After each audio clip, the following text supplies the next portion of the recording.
السلام علیکم پیارے دوستو، پیش خدمت ہے ایک حیرت انگیز طلسماتی کہانی، جادو کا گول شیشہ، دوسرا حصہ۔ اے بادشاہ، ان تینوں عورتوں کی اس قسم کی باتوں سے میں نے اس بات کا اندازہ لگا لیا تھا کہ ان کو میرا انتظار ہے۔ میں اگرچہ اندھیرے میں تھا، لیکن ان تینوں عورتوں کے چہرے روشنی میں ہونے کی وجہ سے مجھے صاف نظر آ رہے تھے، بالکل زرد تھے، گویا ان پر کسی نے ہلدی مل دی تھی۔ ان کے سامنے انگیٹھی رکھی تھی جس میں آگ روشن تھی، انگیٹھی پر کھانے کی ہانڈی رکھی تھی۔ وہ لکائی چوہے کے خوف سے اسے آگ پر سے اٹھانے کی جرات نہ کر رہی تھی۔ انجام کار انہوں نے طے کر لیا کہ کھانا کھانا چاہیے۔ میں سمجھ چکا تھا کہ کسی خطرناک چوہے نے ان تینوں عورتوں کا ناک میں دم کر رکھا ہے۔ جب رات کا 1/3 حصہ باقی تھا، اس وقت انہوں نے ڈرتے ڈرتے ہانڈی کو انگیٹھی پر سے اتارا اور ایک بڑے برتن میں جو کچھ پکایا تھا اسے الٹایا۔ میں نے دیکھا چاول تھے۔ جو ہی انہوں نے چاولوں کو کھانے کا ارادہ کیا، میں نے اس پلنگ کے نیچے سے کسی کی ہلکی سی آہٹ محسوس کی۔ خیال ہوا کہ ضرور چوہا ہے اور وہ ان سے کھانا چھین کر لے جانا چاہتا ہے۔ میں دیکھ رہا تھا، دوسری طرف سے ایک بڑے سے چوہے نے پلنگ کے نیچے سے ایسی چھلانگ لگائی کہ وہ ان عورتوں کے پاس پہنچ گیا۔ وہ اس طرح حملہ ور ہوا کہ گویا اپنے چھوٹے چھوٹے تیز دانتوں سے ان عورتوں کو کاٹ لے گا۔ ان کے ہاتھ ابھی چاولوں کی طرف بڑے ہی تھے کہ وہ اس خطرناک چوہے کو دیکھ کر ڈر گئیں۔ ان کی آوازوں کو میں نے سنا اور از حد حیران ہوا کہ آخر ان کو اس منحوس چوہے سے اس قدر ڈر کیوں محسوس ہوتا ہے۔ میں نے دیکھا اس نے ذرا سی دیر میں تمام کھانا چٹ کر لیا۔ میں یہ دیکھ کر تعجب میں رہ گیا۔ خدا معلوم یہ چوہا تھا یا کوئی بلا۔ وہ 3 عورتوں کا کھانا اکیلا ہی ہضم کر گیا۔ تینوں عورتیں سامنے والی دیوار کے پاس پہنچ کر ٹھہر گئیں۔ وہ تینوں آپس میں لپٹی ہوئی تھیں اور اپنی خوف بھری آواز سے اس چوہے کو دیکھ رہی تھیں۔ لکائی چوہا جب ان کے تمام چاول کھا چکا تھا تو وہ اسی جگہ پھریری لے کر پلنگ کی طرف بڑھا۔ میں نے اس پر حملہ کرنے کا فیصلہ کر لیا تھا۔ اے بادشاہ، میں یقین کے ساتھ کہہ سکتا ہوں کہ اس چوہے نے مجھے اس پلنگ کے نیچے اندھیرا ہونے کی وجہ سے دیکھا نہیں تھا۔ جو ہی وہ چوہا میری زد پر پہنچا، میں نے اچھل کر اس پر حملہ کر دیا۔ اس پر ایسا پنجہ مارا کہ وہ چی چی کرنے لگا۔ عورتوں نے خوشی میں ہنستے ہوئے کہا، آج ضرور لکائی چوہے پر حملہ ہو گیا ہے۔ میں نے تھوڑی ہی دیر میں اسے مار ڈالا۔ اس چوہے کے مرتے ہی مجھے یہ محسوس ہوا کہ گویا میں دوبارہ بلی سے انسان بن گیا ہوں۔ میں نے اپنے جسم پر جو نظر ڈالی تو میں پھر وہی سوداگر تھا۔ میری انگلی میں انگوٹھی اندھیرے میں بھی چمک رہی تھی۔ لکائی چوہے کو ہلاک کرنے کے بعد میں پلنگ کے نیچے سے نکلا۔ جو عورتیں دیوار کے ساتھ لگی ہوئی تھیں، انہوں نے آگے بڑھ کر مجھے گھیر لیا اور کہنے لگی، اے اچھے اور نیک مہمان، ہم کس زبان سے آپ کا شکریہ ادا کریں؟ اس بدبخت چوہے نے ہمارا ناک میں دم کر دیا تھا۔ جو کچھ بھی ہم پکاتے یہ سب کچھ اٹھا کر لے جاتا تھا۔ ایسا معلوم ہو رہا تھا کہ ہم فاقے کے باعث مر جائیں گے۔ میں نے پوچھا، یہ چوہا کب سے اس جگہ موجود ہے؟ ان میں سے ایک نے کہا، اگرچہ آپ نے ہم پر احسان کیا ہے اور ہمارے دشمن کو ہلاک کر دیا ہے، لیکن برائے کرم آپ ہم سے ایسے کوئی بھی سوال نہ کریں جس سے کہ آپ کو کچھ بھی فائدہ نہ پہنچے۔ تم صرف اتنا ہی سمجھ لو کہ یہ نامراد چوہا اس وقت سے اس جگہ موجود تھا جب سے کہ ہم ہیں، اور ہم اس محل میں کب سے ہیں۔ اس سے نہ تم کو کچھ فائدہ پہنچ سکتا ہے اور نہ اس سے کسی قسم کا نتیجہ نکالا جا سکتا ہے۔ اس کے بعد ان تینوں نے مل کر میٹھے میٹھے گیت محض مجھے خوش کرنے کے لیے گائے، یہاں تک کہ رات ختم ہو گئی۔ چند چراغ اس محل میں روشن تھے۔ دن کی روشنی پھیلنے پر سب کو گل کر دیا گیا۔ دوسرے دن انہوں نے میرے سامنے چند موتی رکھے اور کہا کہ ہم اپنے نیک اور اچھے مہمان کے لیے لائے ہیں، ان کو قبول کر لیں۔ میں نے ان سے کہا، سنو، موتیوں کی تو مجھے ضرورت نہیں ہے۔ یہ بالکل ٹھیک ہے کہ تم ان کو بڑی محبت سے مجھے دے رہی ہو۔ یہاں میں انہیں لے کر کیا کروں گا؟ اگر میں واپس ہونے کا ارادہ رکھتا تو ان کو اپنے پاس رکھ بھی سکتا تھا، صرف اس خیال سے کہ اپنے وطن میں پہنچ کر میں ان سے فائدہ اٹھا سکوں گا۔ میں تو اس وقت ایک خطرناک مہم پر جا رہا ہوں اور نہیں کہہ سکتا کہ میں زندہ بھی بچوں گا یا نہیں۔ ان میں سے ایک عورت نے کہا، ہمیں بھی تو بتلاؤ کہ تم کس طرف جا رہے ہو۔ میں نے کہا، میں اپنا ارادہ اس شرط پر ظاہر کر سکتا ہوں کہ تم میری مدد کرنے کا وعدہ کرو، ورنہ یوں ہی اس کو ظاہر کرنا سود مند نہیں ہے۔ دوسری عورت نے مسکراتے ہوئے کہا، اے اچھے اور نیک انسان، ہم نے تمہاری بات کو سمجھ لیا ہے، ہم نے تمہاری اس بات کا جواب دیا ہے۔ آپ یقین کریں کہ ہم اپنی زبان سے اس سلسلے میں اگر کوئی بات ایک بار زبان سے نکال دیں تو پھر ہماری زندگی محال ہو جائے۔ میں نے کہا، میں نے تمہاری اس بڑی مجبوری کو اچھی طرح سمجھ لیا ہے، اب میرا دل صاف ہے اور مجھے اس انکار پر کسی قسم کا افسوس نہیں ہے، تم میری مدد کرنے کا وعدہ کرو۔ ان میں سے تیسری عورت نے کہا، ہم جانتے ہیں آپ کا جو ارادہ ہے، یقین کریں جادو کے گول شیشے کے حصول میں ہم جس قدر بھی تمہاری مدد کر سکتے ہیں گریز نہ کریں گے۔ میں نے اپنے وعدے کے مطابق ان عورتوں کو بتلایا اور کہا کہ میں نے یہ ارادہ کر لیا ہے کہ میں جس طرح بھی ممکن ہوگا جادو کا گول شیشہ حاصل کر کے ہی واپس لوٹوں گا، ورنہ اپنے دوست بادشاہ کو اپنی صورت نہ دکھاؤں گا۔ ان میں سے ایک عورت نے کہا، بے شک ہم اس شیشے کے حاصل کرنے کے سلسلے میں تمہاری مدد کریں گے، کیونکہ آپ کا ہم پر بہت بڑا احسان ہے۔ لکائی چوہے نے دھوکے میں مار کھائی ہے، اگر اس کی نظر ایک بار بھی آپ پر پڑ جاتی تو وہ اپنے بل میں سے اس وقت تک باہر نہ آتا جب تک آپ خود ہی تھک کر اس محل سے نہ چلے جاتے۔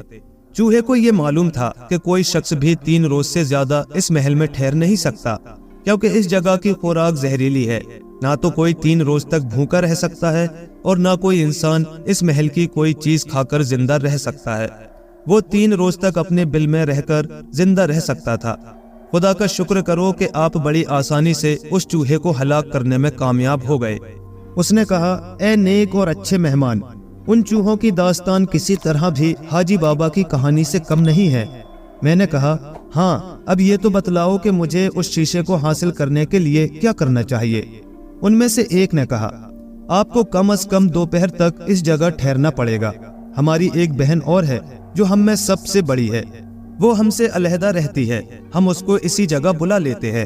ان کو جادو کے اس گول شیشے کے متعلق بہت کچھ علم ہے، وہ آپ کو بتلا دے گی۔ اس نے کہا کہ ایک شخص جادو کے شیشے کی تلاش میں آئے گا، وہ چوہے سے نجات دلائے گا۔ سوداگر نے کہا، اے بادشاہ، میں اس جگہ ٹھہر گیا۔ ان عورتوں میں سے ایک عورت اپنی بہن کو لینے کے لیے چلی گئی، میں نے جاتے وقت اس کو جلد واپس لوٹنے کی ہدایت کر دی تھی۔ میں ان دونوں عورتوں کے ساتھ باتیں کرتا رہا۔ دوپہر سے ذرا ہی پہلے جو عورت اس جگہ سے گئی تھی وہ اپنی بہن کو لے کر واپس آ گئی۔ وہ ان تینوں کی طرح دبلی پتلی اور کمزور نہ تھی، اس کے چہرے کا رنگ زرد بھی نہ تھا، وہ سرخ و سفید ہو رہی تھی۔ اس نے جھک کر مجھے سلام کیا۔ میں نے کہا، آئیے، مجھے تو آپ کا سخت انتظار تھا۔ اس نے کہا، اچھے اور نیک مہمان، جو ہی آپ کا پیغام مجھے پہنچا میں اسی وقت اپنی بہن کے ہمراہ چل کر اس جگہ آ گئی ہوں۔ وجہ یہ ہے کہ میرا مسکن اس محل سے دور ہے، میں اس لیے آئی ہوں کہ تمہاری مدد کروں۔ میں نے کہا، آپ کی بڑی مہربانی ہوگی۔ اس نے کہا، اس میں مہربانی کی کچھ بھی ضرورت نہیں ہے، کیونکہ آپ نے بھی میری ان تینوں بہنوں پر اتنا زبردست احسان کیا ہے کہ جسے وہ تا زندگی یاد رکھے گی اور ہمیشہ ہمیشہ آپ کی مشکور رہیں گی۔ اب اگر میں تمہاری کچھ مدد کروں تو اس میں میرا کیا نقصان ہو سکتا ہے؟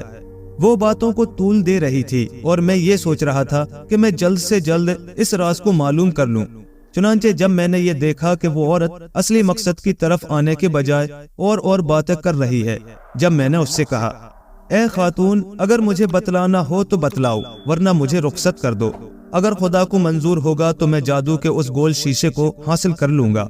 اس نے کہا، نہیں مہمان، جس شیشے کی تلاش میں تم اس وقت آئے ہو اس میں شہزادی نور محل قید ہے۔ کسی نے جادو کے ذریعے ایک نوجوان شہزادی کو اس شیشے میں اس طرح قید کر دیا ہے کہ وہ مجبور و مایوس ہے۔ اس نے کہا، اے اچھے اور نیک مہمان، میں آج تمہارے سامنے اس شیشے کی داستان بیان کرتی ہوں اور بتلاتی ہوں کہ یہ سب کچھ کس طرح واقع ہوا ہے۔ اس خاتون نے کہا، اے نیک اور اچھے مہمان، اس جادو کے گول شیشے کی داستان اس طرح سے ہے کہ ایک دفعہ ایک چرواہا کوہ سلیمان کی ایک گھاٹی میں سے گزرا، اس کے ساتھ بھیڑوں کا ریوڑ تھا، یہی اس کی دولت اور یہی اس کی پونجی تھی۔ وہ ان کی حفاظت کرنے کے لیے ہر وقت ان کے ساتھ رہتا تھا۔ جس وقت اس کی بھیڑیں تنگ راستے سے گزرنے لگی اس وقت اس نے دائیں طرف سے نورانی شعاعیں نکل کر اپنے ریوڑ پر پڑتے دیکھیں۔ اس نے اپنی بھیڑوں کو اسی جگہ ٹھہرا لیا اور وہ ان نورانی شعاعوں کو دیکھنے لگا۔ کچھ دیر غور کرنے کے بعد وہ اسی طرف چلا گیا اور پہاڑ کے پتھروں کو غور سے دیکھنے لگا۔ اسے یقین تھا کہ ان پتھروں میں کوئی بیش قیمت پتھر ضرور ہے اور اسی سے نورانی کرنیں خارج ہو رہی ہیں۔ وہ اس چٹان کے ایک ایک پتھر کو بغور دیکھنے لگا یہاں تک کہ ایک سرخ رنگ کا پتھر دکھائی دیا۔ اس چرواہے نے اپنا ہاتھ اس پتھر پر رکھ دیا۔ اس کا خیال درست نکلا اور وہ اس لال پتھر کو بڑے احتیاط کے ساتھ اس چٹان سے نکالنے کی کوشش کرنے لگا، یہاں تک کہ اس نے اس سرخ پتھر کو نکال لیا۔ وہ بالکل گول تھا اور جب اس نے اس کو بغور دیکھا تو وہ شیشہ معلوم ہوا۔ چرواہا بہت خوش تھا، اس کو اپنی بیوی کا خیال آ گیا۔ دل میں سوچنے لگا کہ جب وہ اس شیشے کو دیکھے گی وہ حیران رہ جائے گی۔ اس نے دوبارہ جو اس شیشے کی طرف دیکھا وہ حیران رہ گیا، کیونکہ اس نے اس میں اپنے گھر کا نقشہ دیکھا کہ اس کی بیوی صحن میں بیٹھی کپڑے دھو رہی ہے اور اس کے پاس اس کے دونوں بچے کھیل رہے ہیں۔ چرواہے کو یہ منظر اس قدر بھلا معلوم ہوا کہ وہ دیر تک اس کو دیکھتا رہا۔ کچھ دیر بعد اس نے سوچا کہ اس کا بھائی گھر سے کھو چکا ہے، اس کو دیکھنا چاہیے۔ چنانچہ اس نے دوبارہ جو اس سرخ شیشے میں دیکھا تو اس کو اس کا بھائی نظر آ گیا، جو بڑی شان و شوکت کے ساتھ ایک خوبصورت مکان میں بیٹھا تھا۔ اس کے لونڈی غلام اس کے پاس تھے۔ چرواہا اپنے بھائی کی دولت مندی دیکھ کر حیران ہو گیا۔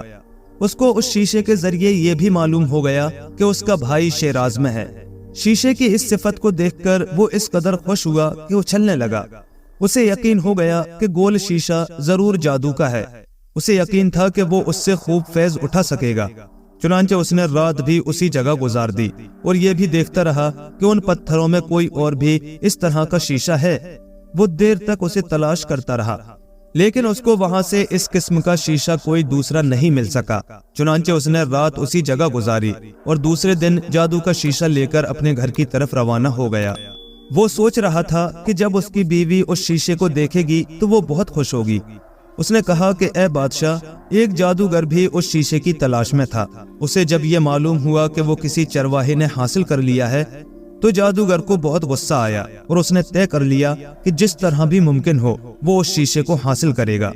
بس وہ اپنے جادو کے ذریعے اپنی جگہ سے اڑ کر روانہ ہو گیا اور وہ وہاں پہنچ گیا جہاں چرواہا موجود تھا۔ چنانچہ جادوگر آسمان سے اتر کر اس کے پاس پہنچا اور اس نے غصے کی حالت میں کہا، تم چور ہو۔ اس نے کہا، میں نے آخر کیا چیز چوری کی ہے جو تم مجھے چور بتلا رہے ہو؟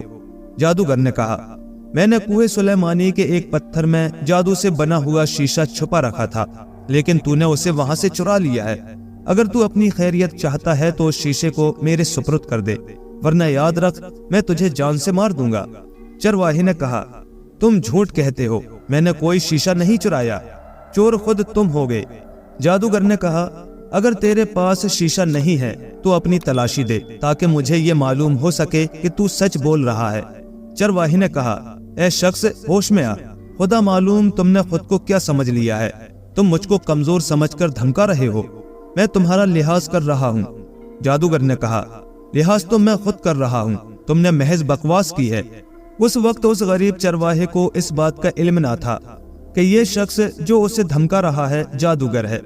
اگر اس کو اس بات کا علم ہوتا تو پھر وہ اس سے اس قدر سختی سے باتیں نہ کرتا۔ ہر چند جادوگر نے چرواہے کو ہموار کیا مگر اس کی ایک نہ چلی۔ چرواہے کے بار بار انکار کو دیکھ کر اس نے سمجھ لیا کہ اب اس سے جادو کی طاقت کے ذریعے چھین لینا چاہیے۔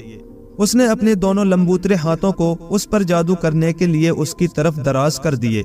اس کے ہاتھوں کے پھیلتے ہی غریب چرواہا پتھر کا بن گیا اور جو بھیڑیں اس کے ہمراہ تھیں ان کے پر نکل آئے اور وہ اسی وقت زمین سے آسمان کی طرف اڑ گئیں۔ چرواہا اگرچہ پتھر کا بن گیا تھا مگر اس کی آنکھیں ایسی تھیں کہ جن سے وہ دیکھ سکتا تھا۔ وہ برابر دیکھتا رہا۔ چرواہے کے پتھر بن جانے کے بعد جادوگر نے اس سے شیشہ حاصل کرنے کی کوشش کی، لیکن اس نے دیکھا کہ جادو کا وہی گول شیشہ چرواہے کے ماتھے پر گڑا ہوا تھا۔ جادوگر نے اسے اس کے ماتھے سے نکالنے کی کوشش کی مگر وہ کامیاب نہ ہو سکا۔ وہ بے حد حیران ہوا۔ اس نے چاہا کہ وہ جادو کے ذریعے اسے دوبارہ اصلی حالت پر لا کر اس سے شیشہ چھین لے۔ چنانچہ اس نے چرواہے کو اصلی حالت پر لانے کی کوشش کی، جادو منتر پڑھے، ماش کے دانے بھی اس پر مارے، لیکن جو شخص اس کے جادو سے پتھر کا بن چکا تھا وہ دوبارہ اصلی حالت پر نہ آ سکا۔ جادوگر سخت حیران تھا۔ وہ کافی دیر تک اسی قسم کی کوشش کرتا رہا لیکن وہ ناکام رہا۔ اسی وقت اس نے آسمان سے ایک غیبی آواز سنی۔ کسی نے اس سے کہا کہ اے شخص، تو نے جس چرواہے کو اپنے جادو کے ذریعے پتھر کا بت بنا دیا ہے، اب اگر تو تمام عمر بھی اس کو اصلی حالت پر لانا چاہے تو یہ اصلی حالت پر نہ آئے گا۔ جادوگر نے آسمان کی طرف دیکھا، یہی آوازیں برابر آ رہی تھیں۔ جادوگر آسمان میں تھر تھرانے والے چہرے کی طرف دیکھ رہا تھا اور اس کے چہرے کا رنگ اس قدر زرد ہو گیا تھا کہ گویا وہ مر چکا ہے۔ آسمان والے چہرے سے دوبارہ آواز پیدا ہوئی، اے بدبخت جادوگر، یاد رکھ اب اس گول شیشے کو وہی شخص حاصل کرے گا جو تجھے قتل کرنے میں کامیاب ہوگا۔ جادوگر نے جو یہ سنا تو وہ اور بھی بدحواس ہو گیا، کیونکہ وہ جانتا تھا کہ جادو کا گول شیشہ ایک عجیب قسم کا تحفہ ہے۔ اس کو حاصل کرنے کے لیے ضرور کوشش کی جائے گی، اور اس کے علاوہ جو بھی اس کو حاصل کرنا چاہے گا وہ اس کو بھی قتل کرنے کی کوشش کرے گا۔ جادوگر نے اپنی موت کے خوف سے دونوں ہاتھوں سے اپنے چہرے کو ڈھانپ لیا، کیونکہ اسے اپنا انجام نہایت بھیانک نظر آ رہا تھا۔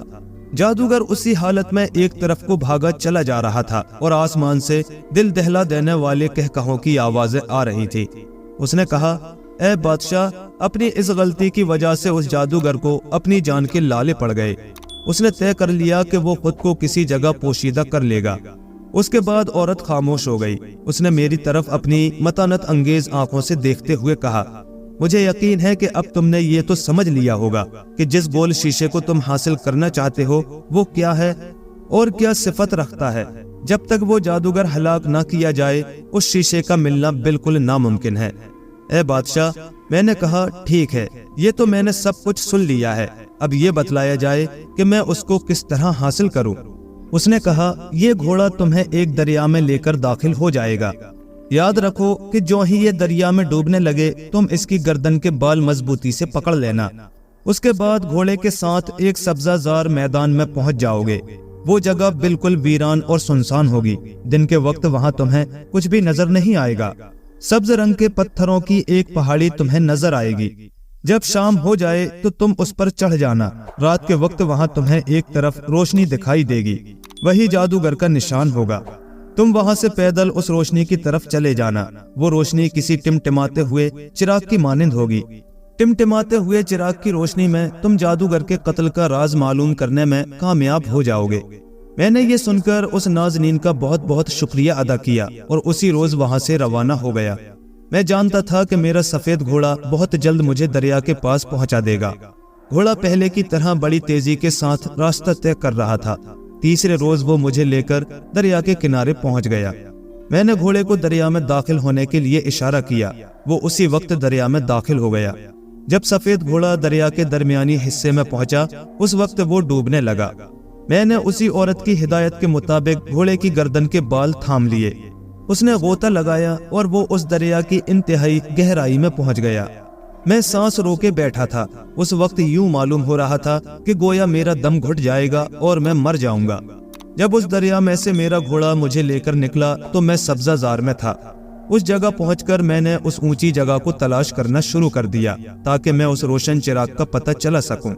میں تمام دن اس اونچے مقام کو تلاش کرتا پھرا اور شام کے وقت میں سبز رنگ کی ایک پہاڑی کے پاس پہنچ گیا۔ پہاڑی اس قدر خوبصورت اور دلکش تھی کہ میری نگاہیں اسی پر لگ کر رہ گئیں۔ ہر طرف سرسبز پودے پھیلتے چلے گئے تھے۔ پھولدار پودوں سے تمام میدان بھرا ہوا تھا۔ کوئی مقام بھی ایسا نہ تھا کہ جسے خدا نے سبزے سے نہ نوازا ہو۔ میں اس دلکش منظر کو بغور دیکھتا رہا۔ اس جگہ قسم قسم کے رنگدار پرندے بھی درختوں کی شاخوں پر میٹھے راگ الاپنے میں محو تھے۔ ان کی آوازیں کافی شیریں اور پیاری تھیں۔ میں نے اپنی دنیا میں اس قسم کا ایک بھی پرندہ نہیں دیکھا۔ وہ مختلف اور بالکل عجیب تھے۔ جب آسمان پر چھوٹے چھوٹے ستارے ٹمٹمانے لگے اس وقت میں سبز رنگ کے پتھروں والی پہاڑی پر چڑھ گیا۔ میں یہ دیکھنا چاہتا تھا کہ روشنی کس طرف ہے۔ اگرچہ یہ علاقہ کافی خوبصورت اور نظر نواز تھا لیکن وہ بالکل ویران اور سنسان پڑا تھا۔ ایسا معلوم ہوتا تھا کہ گویا حضرت انسان نے اس جگہ جنم بھی نہیں لیا ہے۔ مجھے اس کی بے رونقی اور اداسی کا از حد افسوس ہے۔ میں یہ سوچنے لگا کہ خدا معلوم اس سرسبز خطے میں کوئی آباد کیوں نہیں ہوا۔ میں نے ہر طرف دیکھا، ہر طرف تاریکی موجود تھی اور وہ بڑھتی ہی جا رہی تھی۔ کچھ دیر بعد میں نے اپنی پشت کی طرف نشیب میں ٹمٹماتی روشنی دیکھی۔ میں نے غور کیا اور سمجھ لیا کہ یہ وہی چراغ معلوم ہوتا ہے جس جگہ مجھے جانے کی ضرورت ہے۔ میں کافی دیر تک اس معمولی سی روشنی کو بغور دیکھتا رہا۔ مجھے یقین ہو گیا تھا کہ روشنی ضرور اسی چراغ کی ہو سکتی ہے جہاں کہ مجھے پہنچنا ہے۔